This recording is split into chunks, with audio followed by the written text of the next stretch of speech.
Ассалаумалейкум, құрметті көрермендер. Видео басталмастан мына каналға тіркеліп, лайк басып қойыңыздар. Біздер бүгін ешкілерімізді арғаққа сарып жібердік. Ана жақта шөбіміз жесін деп.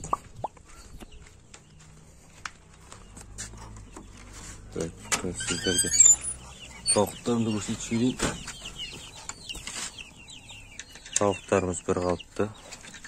Біреулер сұрап отыр, қандай жем бересіз деп. Мына жауып жібере қойды. Біреулер сұрап отыр, қандай жем бересіз деп.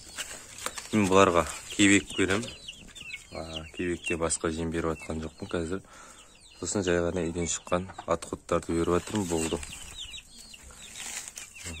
Басқалай жем беріп жатқан жоқпын.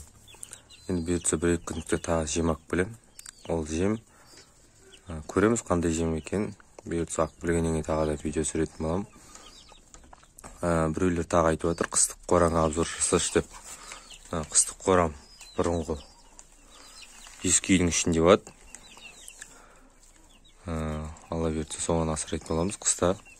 Пока болса жаздық қорада тұратын болады. Қар түскенше или күн салқындағанша осында тұрады. Содан кейін барып анда остыратын боламыз. Тауықтарым қандай деп сұрақ қойыпты. Тауықтары менікі домашний тауықтар, кілең.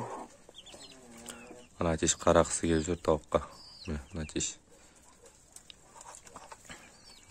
Олай өтсе бәрі жақсы, ойдағыдай. Бәрі нормально. Төменде бір көбінің сұрағы тауықты қалай алып жатсың банағыдай. Қандай жұмыс жасап жатсың, қалай ақша тауып жатсың деген сұрақтарды қойып жатады адамдар.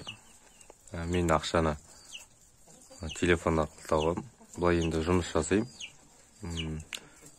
Еңбек етіп жұмыс жасап ақшамды да алам. Ал бір жағынан қолым бос уақытында телефон арқылы ақша табатын болам. Менің 24 сағатымның енді қалай айтсам болады, 4-5 сағат жұмыс жасаймын. Қалған барлығы қолым бос. Сол себепті телефон арқылы ақша табуға тырысам. Кім 16 жастан жоғары адамдар болып ақша табам дейтін болсаңыздар, міндетті түрде төменге WhatsApp нөмірімді қалдырып кетем. WhatsApp'тан жазыңыздар. Ал ойдан болсын, қандай ойын, анау-мынау көрейік, сұрап көрейік дейтін адамдар болса, жазбай қойыңыздар. Реальный кәдімгі ақша табам, жасаймын, істеймін дейтін адамдар болса, жазыңыздар. Ешқандай ақша салмайсыз. Тек қана тіркеліп, артыңыздан адам шақырып ақша табатын боласыз. Барлығын жекеме шыққанды түсіндіретін болам.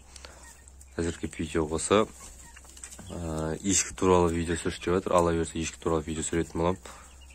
Қазір қолым тимей жатыр. Бұйыртса күтіңіздер онда. Көріп тұр, мынау атеш, мынау тауыққа қарақсы келіп тұр, өзіммен қатар пал тауықтарға. Басқа да сұрақтарыңыз болса қоя кетіңіздер төменге. WhatsApp'қа жекеме шықсаңыздар болады. Алда тағы жаңалықтар бар. Құрғап қоймаңыздар. Сол жаңалықтардан Алла бұйыртса міндетті түрде тағы да 1-2 күндікте видео шығаратын болам. Айтпақшы бұқа борда құлау дейтінді міндетті түрде түсіретін болам. Оны қазір қолым тимей жатыр. Алла бұйыртса оны да видеоға түсіретін боламыз. Әзірге жақсы, сау болыңыздар. Келесі видеода көріскенше.